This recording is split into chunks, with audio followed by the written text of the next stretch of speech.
everyone, welcome back to my channel. My name's Nina and today we are going to be doing a very exciting video.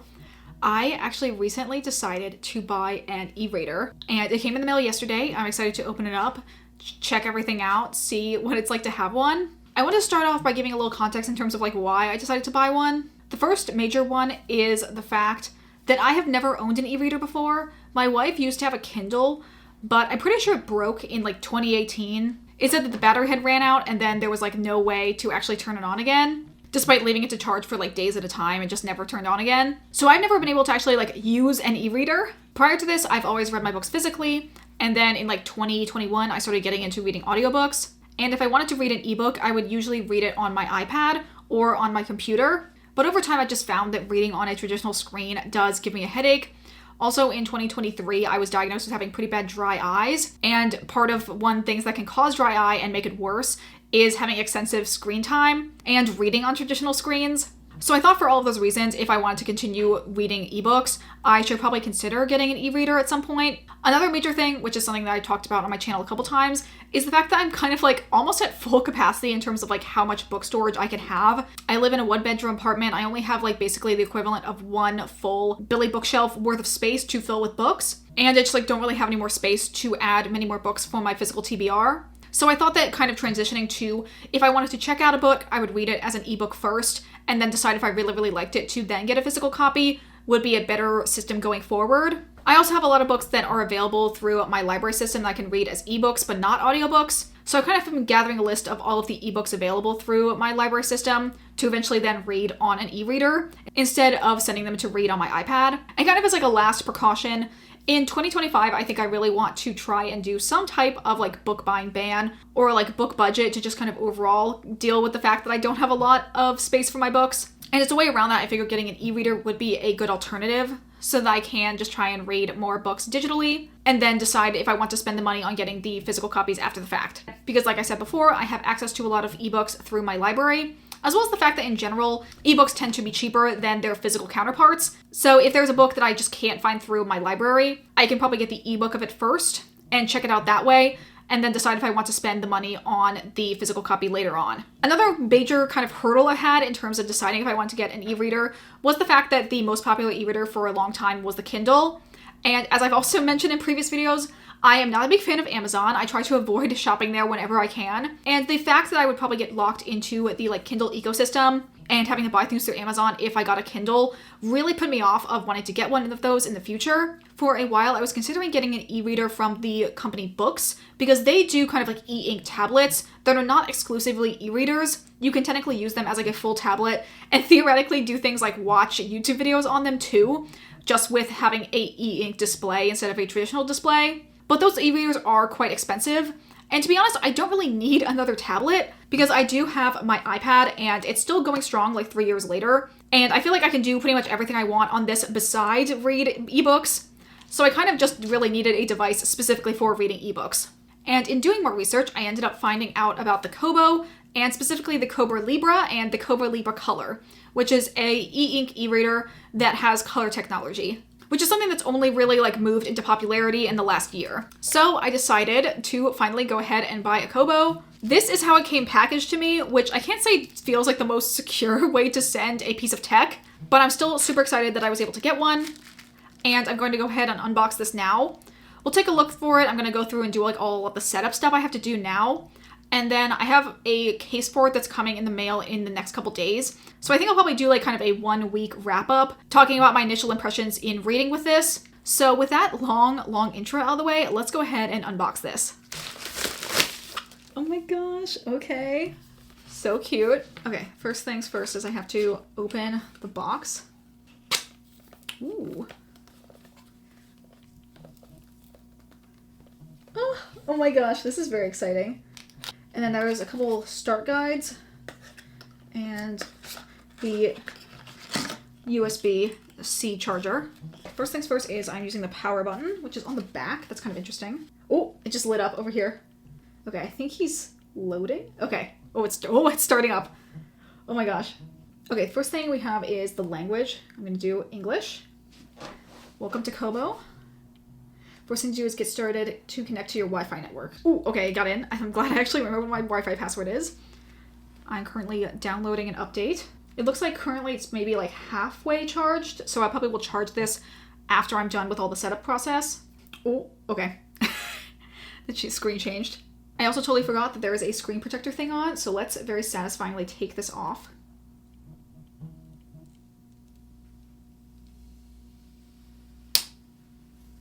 Oh yeah, that was very satisfying. Okay, while he's thinking and still loading, I'm gonna take a quick look at some of the other like stuff that came with it. Okay, this just seems to be general safety information, and also saying that the like main user guide is actually just like on the website as opposed to being in this little document. Okay, interesting. I have to now scan my QR code to activate it, which means I probably have to stop my secondary recording. Okay, I do not have a Kobo account. I'm going to create one with Google probably. That seems like the easiest way. I probably should have done that ahead of time. Okay, my e-reader is now activated. Oh, it's starting. It has now changed from the QR code screen. Okay, I'm gonna select take a quick tour. Okay, show me the basic concepts. This is a lot faster than I thought it would be. I thought that it would not be as responsive as it is. Okay, browse the Kobo catalog. Listen to audiobooks, that's interesting. It also has Bluetooth, so I can connect my Bluetooth headphones to this. Sync it up using the Kobo app. I can also connect it, interestingly, to Dropbox and Google Drive.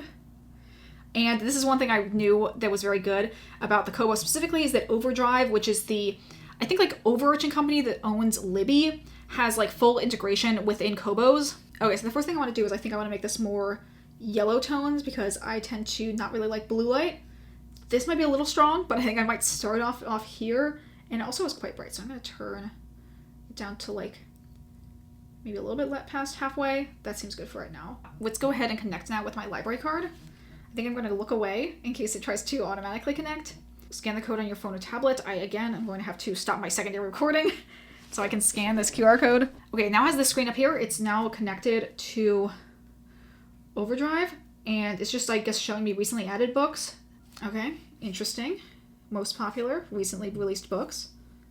How do I see my lists? I don't really know. Oh, there we go. There was more stuff. I just couldn't see it as I scrolled down.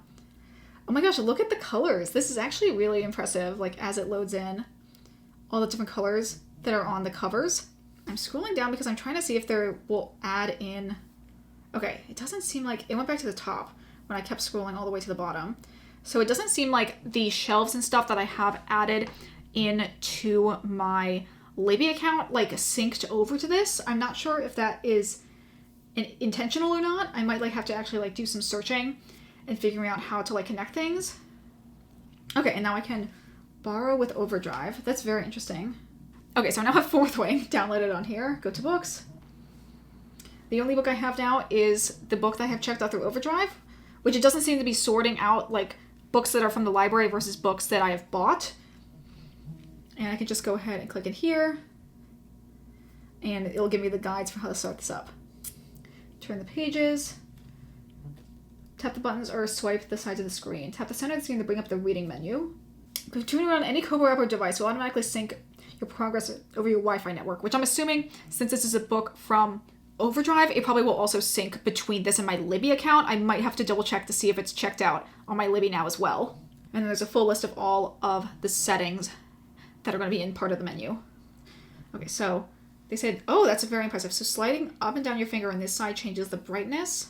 And it shows the number of pages at the very bottom, which obviously I guess is adjusted to the size of the screen because it says that the number of pages in this book is over 1,000. And I'm assuming I can like click to go to the different chapters. Yes. And then at the bottom, there's kind of like a progress bar, which I can swipe through all of the different pages. Oh, and it brings up kind of like a preview of the page. Interesting. Kind of get a preview of what the pages are like and scroll through that way as well. Very cool. Oh my gosh. This is really interesting. And I do think the colors are not that bad. I think that it looks pretty good and I'm pretty impressed with it. Okay. Very fun. I am going to probably play around with this a little bit more. Maybe try to move some of the books that I have on my physical TBR that are available through my library onto here, or see if there's any other ebooks that have good discounts right now that I might want to get. But overall, first impressions, I'm really impressed with this, actually. I think it's really cool. I'm gonna go ahead and play with this, and I'll probably come back to you in a couple days when I have more thoughts on this. Okay, I think it's been around 3 weeks since I did my initial like unboxing and setup of my Kobo. I have been using it a little bit, and I'm around like halfway through the book I decided to read exclusively as an ebook through my Kobo. I also did get a clear case from Amazon, and I put a bunch of stickers that I already had in my collection as like decoration for the back of it, and I think it turned out really cute. I do need to find like one more sticker to put up in this area. It also looks kind of gross screen-wise because I didn't do a great job in putting on a screen protector, so there's a lot of air bubbles that I just can't get out.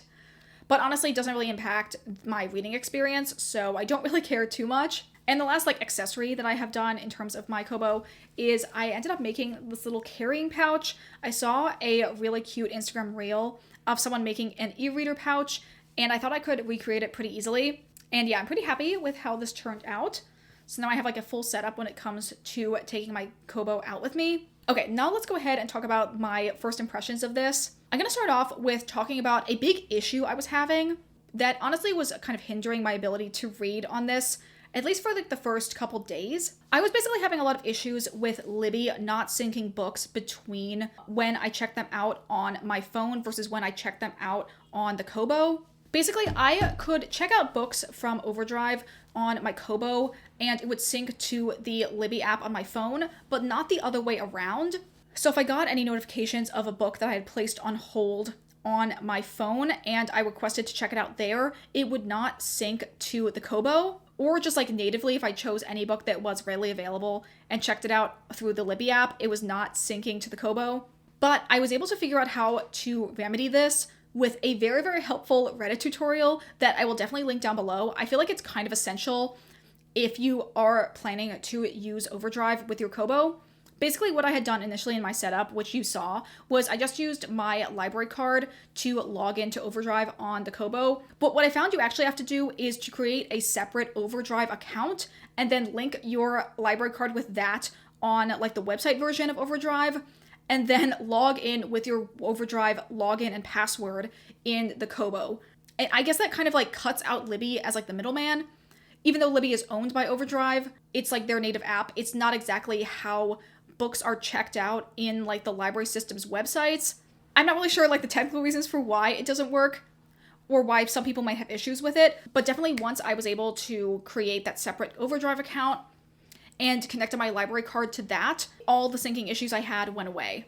Also, this may seem like self-explanatory, but at the same time, as I mentioned before, this is my first e-reader. So I didn't know that you have to manually hit like sync to get it to connect to Wi-Fi and download stuff. Part of e-reader technology is the lack of refreshes, so it's just like not going to do that in the background for you. In addition to that like startup issue I was having in terms of being able to like read any ebooks that I wanted from Overdrive on my Kobo, there were a couple other cons I feel like I faced. The first one is the fact that searching through Overdrive is pretty much non-existent on the Kobo. Unlike the Libby app or website, you can't just like search a genre and then scroll page after page of all of the books that your library has available. It very much is like you have to know the name of the book that you're interested in and know that it is available from your library system to then search for it inside the Kobo on the Overdrive tab and place a request or check it out that way.